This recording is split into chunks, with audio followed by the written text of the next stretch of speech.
ಜನರ ಶೇರಾಟರಾಗಿರುವ ರಾಹುಲ್ ಗಾಂಧಿಗೆ, ಮುಖ್ಯಮಂತ್ರಿ ಡಿ.ಕೆ. ಶಿವಕುಮಾರ್ಗೆ ಕೊಡಲೇಬೇಕು, ರಾಜೀನಾಮೆ ಕೊಡಲೇಬೇಕು.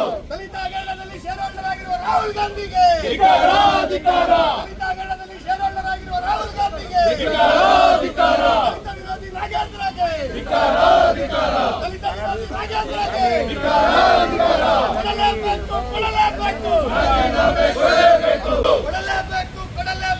ರಾಜೀನಾಮೆ ಕೊಡಲೇಬೇಕು, ರಾಜೀನಾಮೆ ಕೊಡಲೇಬೇಕು, ರಾಜೀನಾಮೆ ಕೊಡಲೇಬೇಕು.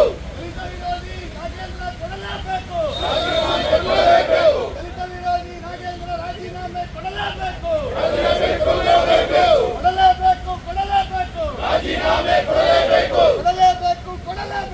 ರಾಜೀನಾಮೆ ಕೊಡಲೇಬೇಕು. ರಾಷ್ಟ್ರ ಮುಖ್ಯಮಂತ್ರಿ ಡಿ.ಕೆ. ಶಿವಕುಮಾರ್ಗೆ, ಜನರ ಶೇರಾಟರಾಗಿರುವ ರಾಹುಲ್ ಗಾಂಧಿಗೆ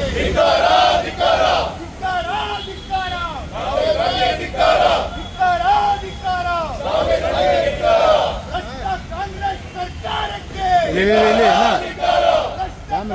ಸರ್ಕಾರಕ್ಕೆ, ದಲಿತ ವಿರೋಧಿ ಕಾಂಗ್ರೆಸ್ ಸರ್ಕಾರಕ್ಕೆ, ದಲಿತ ವಿರೋಧಿ ಕಾಂಗ್ರೆಸ್ ಸರ್ಕಾರಕ್ಕೆ, ರೈತ ವಿರೋಧಿ ಕಾಂಗ್ರೆಸ್ ಸರ್ಕಾರಕ್ಕೆ, ಜನ ವಿರೋಧಿ ಕಾಂಗ್ರೆಸ್ ಸರ್ಕಾರಕ್ಕೆ, ದಲಿತರ ಹಣ ತಿಂದಿರುವ ನಾಗೇಂದ್ರನಿಗೆ, ದಲಿತರ ಹಣ ತಿಂದಿರುವ ನಾಗೇಂದ್ರನಿಗೆ, ದಲಿತರ ಹಣದಲ್ಲಿ ಶೇರ್ಹೋಲ್ಡರ್ ರಾಹುಲ್ ಗಾಂಧಿಗೆ, ದಲಿತರ ಹಣ ತಿಂದಿರುವ ರಾಹುಲ್ ಗಾಂಧಿಗೆ, ಮತ್ತೆ ಸಚಿವ ಸ್ಥಾನ ಕೊಟ್ಟಿರುವ ನಾಗೇಂದ್ರನಿಗೆ, ಹೈಕಮಾಂಡ್ಗೆ ದುಡ್ಡು ಕೊಟ್ಟು ಮತ್ತೆ ಸಚಿವನಾದ ನಾಗೇಂದ್ರನಿಗೆ, ಹೈಕಮಾಂಡ್ಗೆ ದುಡ್ಡು ಏನು ಶ್ರೀಯುತ ನಾಗೇಂದ್ರ ಅವರಿಗೆ ನೀವು ಮತ್ತೊಮ್ಮೆ ಸಚಿವ ಸ್ಥಾನ ಕೊಟ್ಟಿದ್ದೀರಾ, ಈ ಕೂಡಲೇ ರಾಜೀನಾಮೆ ತಗೋಬೇಕು. ಕಾರಣ ವಾಲ್ಮೀಕಿ ಕಾರ್ಪೊರೇಷನ್ ಸ್ಕ್ಯಾಮ್ ಭಾಳ ದೊಡ್ಡ ಹಗರಣ ಇದೆ, ಸಾಬೀತಾಗಿದೆ. ಇಲ್ಲಿ ನಡೀತಾ ಇದೆ ಕೇಸು. ಮುಂಚೆ ಸಚಿವರಾಗಿದ್ದಾಗ ಅವರು ರಾಜೀನಾಮೆ ಕೊಟ್ಟಿದ್ರು. ಸೊ ಆಗಿದ್ರೂ ಕೂಡ ನೀವು ಮತ್ತೊಮ್ಮೆ ಅವರಿಗೆ ಅವಕಾಶ ಕೊಟ್ಟಿರೋದು ನಿಜವಾಗ್ಲೂ ಭಾಳ ಬೇಸರದ ವಿಷಯ. ಈ ಕೂಡಲೇ ನೀವು ಅವರ ರಾಜೀನಾಮೆಯನ್ನು ತಗೊಳ್ಬೇಕು. ಅದು ಮಾನ್ಯ ಮುಖ್ಯಮಂತ್ರಿಗಳು ಮತ್ತು ಕಾಂಗ್ರೆಸ್ ಸರ್ಕಾರಕ್ಕೆ ಭಾರತೀಯ ಜನತಾ ಪಾರ್ಟಿಯ ಯುವ ಮೋರ್ಚಾ ವತಿಯಿಂದ ಮಾಡ್ತಿದ್ದಾರೆ. ಇದು ಮುಂದಿನ ದಿನಗಳಲ್ಲಿ ನಮ್ಮ ರಾಜ್ಯದ ಅಧ್ಯಕ್ಷರಾದ ವಿಜೇಂದ್ರ ಅವರ ಅಧ್ಯಕ್ಷತೆಯಲ್ಲಿರ್ಬೋದು, ಯುವ ಮೋರ್ಚಾ ಅಧ್ಯಕ್ಷರಾದ ಧೀರಜ್ ಗುಂಡರಾಜು ಅವರ ಅಧ್ಯಕ್ಷತೆಯಲ್ಲಿರ್ಬೋದು, ನಾವು ಮುಂದಿನ ದಿನಗಳಲ್ಲಿ ಭಾಳ ದೊಡ್ಡ ಮಟ್ಟದಲ್ಲಿ ಹೋರಾಟ ಮಾಡಬೇಕಾಗುತ್ತೆ ರಾಜೀನಾಮೆ ಕೊಟ್ಟಿಲ್ಲ ಅಂತ. ಅದಾದಮೇಲೆ ಕಾಂಗ್ರೆಸ್ ಸರ್ಕಾರ ಈ ಕಡೆಯಿಂದ ರೈತರ ಪರನೂ ಇಲ್ಲ, ವಿದ್ಯಾರ್ಥಿಗಳ ಪರನೂ ಇಲ್ಲ, ಮಹಿಳೆಯರ ಪರನೂ ಇಲ್ಲ.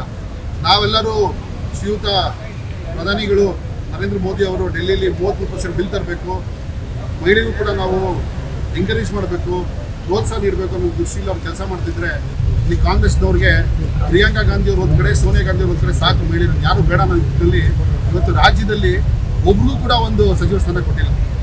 ಸೊ ಇವ್ರಿಗೆ ಮಹಿಳೆಯರು ಓಟ್ ಮಾತ್ರ ಬೇಕಾ? ಅದ್ಯಾ ನ್ಯಾಯ ಸರ್? ಅದಾದಮೇಲೆ ರೈತರ ಪರ ಇದ್ದೀರಾ? ಇಲ್ಲ. ನಾವು ಪ್ರತಿ ಟೌನ್ಶಿಪ್ಪಲ್ಲಿ ನೋಡ್ತಿದ್ದೀರಿ, ಅಲ್ಲಿ ಕೂಡ ರೈತರು ನಿಮ್ಮನ್ನ ಯಾವ ಥರ ಅನ್ಯಾಯ ಮಾಡ್ತಿದ್ದೀರ ಅಂತ ರೈತರೇ ಹೇಳ್ತಾ ಇದ್ದಾರೆ. ಮಂತ್ರಿ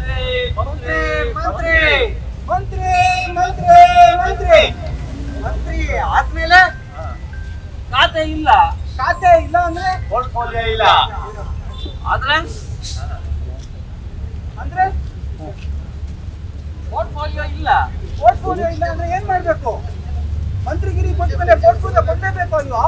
ಹೌದು, ಇದು ಕರ್ನಾಟಕ ಸ್ವಾಮಿ, ಕರ್ನಾಟಕ ಸರ್.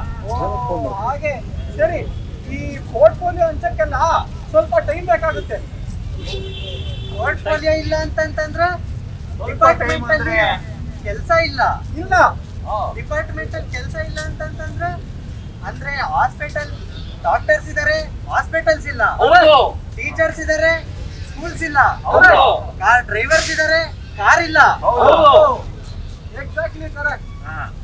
ಆದ್ರೆ ಡೆಲ್ಲಿಗೆ ಡೆಲ್ಲಿ ಫೋನ್ ಮಾಡ್ಬಿಡಿ ಸರ್. ಪೋರ್ಟ್ಫೋಲಿಯೋ ಯಾರಿಗೆ? ಎಷ್ಟು ದಿನ ವೇಟ್ ಅಂದ್ರೆ ವೇಟ್. ಟೈಮ್ ಅಂದ್ರೆ ಎಷ್ಟು ದಿನ ರೀ? 1 ದಿನ, 2 ದಿನ, 3 ದಿನ, ಎಷ್ಟು ದಿನ ಬೇಕು?